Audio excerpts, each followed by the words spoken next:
What's going on, ladies and gentlemen? Welcome back to another Wuthering Waves video. Alright guys, we are on day 2 now, and I am now level 20, Union level 20, about to be 21 very shortly.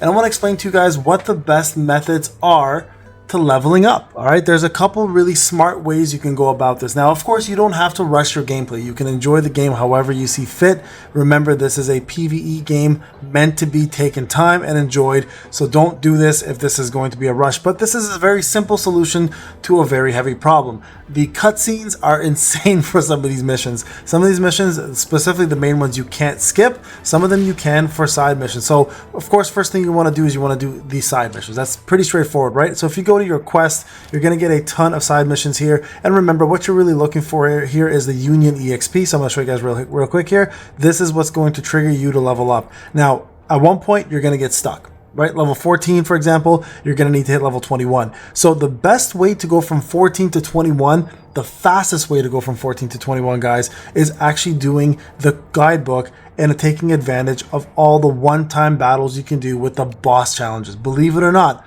this is the fastest way. Okay, so what you're going to do is you're going to pick any of these bosses. I went in a specific order here. You guys can check out the live stream. All the boss battles are there, so you guys can check out how to beat these bosses. I've done every single one of them. So what you want to do is you want to go here, for example, click proceed, and it'll actually show you on the map where the boss is.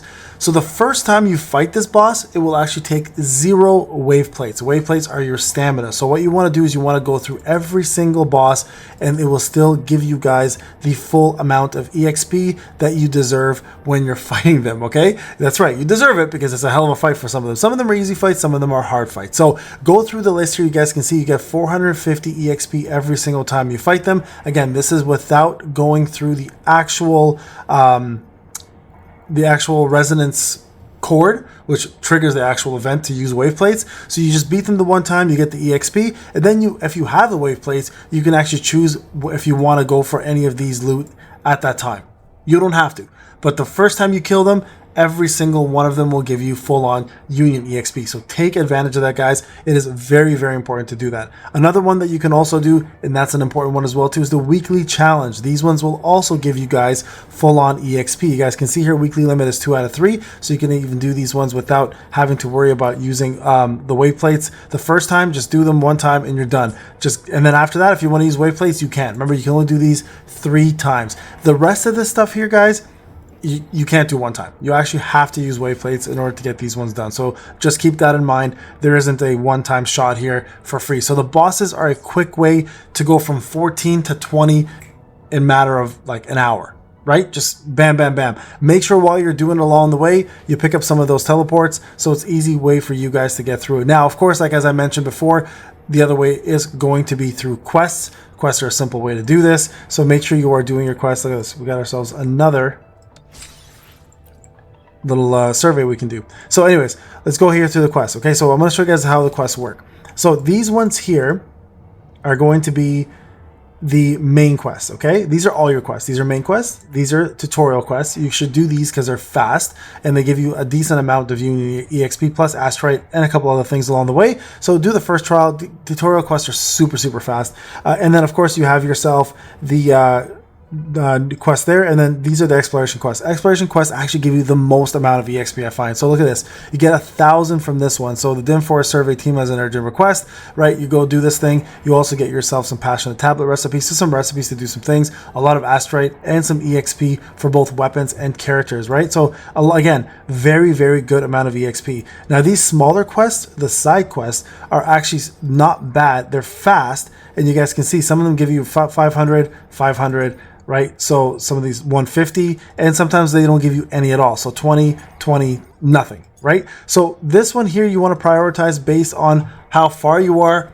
what you're currently working on, if it's worth it for you, and at the same time, remember, some of them will give you 0 EXP, so something you can focus on later on as well too, okay? So that is a great way to get things done. Now remember, it is story based, so you can either skip the story sometimes. For most of the side quests, 99% of them so far I've been able to skip. I haven't found one that is not skippable. So remember, I know dialogue is a big part of this game. Main quests especially will eat up your time. So if you're not caring about the story, you're just looking for EXP, guys, side quests might be the fastest way to do this after killing all the bosses one time, okay? Now another great way to do this, and this is a little bit slower, but if you're a completionist, this is important obviously, is of course going through the entire map, doing all the puzzles, doing all the quests, finding locations, killing mobs, etc. Right? All of that matters. Another big one too, just so you guys are aware, is going to be your databank, but this one does not give you any EXP. Just remember that. Databank is not EXP related. I know a lot of people were wondering if it was. It's actually not. What databank does is it actually raises the drop rarity of your echoes and gives you a good chance to get enhanced versions of them, and also increases your limit to 12 so you can equip better ones along the way. Now, also, real quick, speaking of echoes, the beauty of going in and doing the guidebook bosses the first time is you have an opportunity to get a drop from those bosses, so you can get a pretty decent rarity. Now, if you do them the first time now for free and you go with a lower data bank, you may get a lower drop rate. But remember, when you use wave plates in the future, you can still get drop rates for those echoes, so it doesn't make too much of a difference if you do them later versus now. The only difference, of course, is using wave plates and not using wave plates. So make sure, guys, you are checking that out. We also did get another multi, by the way, in the mail for just a thank you, and I think we'll be getting one more tomorrow, so more coming your way for rewards from the Wuthering Wave dev. So shout out to Kuro Games for making up for, you know, some of the issues they've been having, obviously, and I'm really glad that, you know, they're making up for it by giving us rewards such as multis, because that's a big thing. Now, I'm going to be real with you guys. Once you hit level 21, I believe there's a quest that's going to unlock co-op. That's going to open up the game a lot more and probably take up more of your time. So remember, co-op is used specifically to do farming with friends for echoes, especially when you don't have echoes any longer that you're looking for on your map.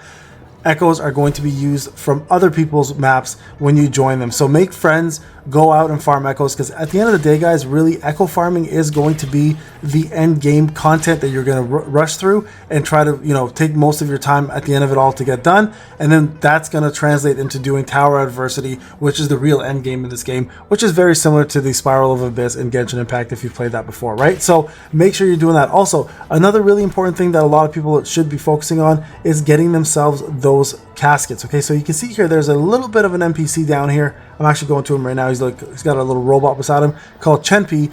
This is a great way for you guys to collect more asteroids. So when you collect these little caskets here, you see I own 4. I need to get 9. Once I deliver them all, I get myself asteroid, EXP, recipes, etc. Right? So the more you get, you see here, you can get yourself some rover waveband, some actual summons, right, another mysterious code to level them up, the rover, etc. Right? So you can see here rover wavebands are actually to give you more resonator sequences to dupe up the rover. So this is the only way to actually do it through the whole game. So make sure you are doing this. Plus you get some pretty damn cool recipes along the way. So while you're exploring and gaining EXP, make sure you're also collecting these so you guys can complete missions like this. While you're also doing that, one more thing I want to point out. There is a gift shop right in the map somewhere. Let me just find it real quick so I can go to it.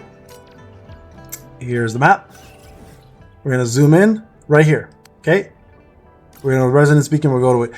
When you're doing quests, when you're fighting mobs, when you're beating bosses, etc., you're going to get a load of these items called, I think they're called barks. Like there's some sort of like wooden bark. Let me just go. I'll show you guys what it is in a second. Let's just go to the vendor first. Okay, there she is. Okay. Ganshu. Right here, I want some souvenirs.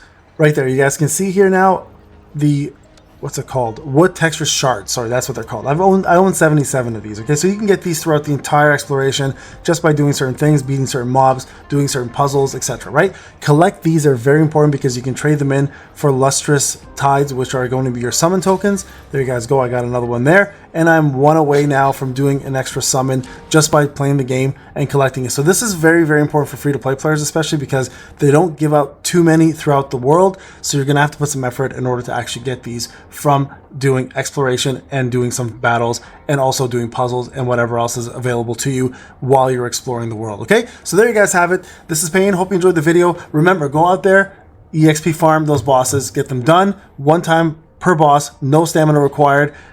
Get yourself level 20, 21, you'll unlock co-op, and you'll have even more fun with your friends. All right, guys, I'll see you guys in the next one. Take care.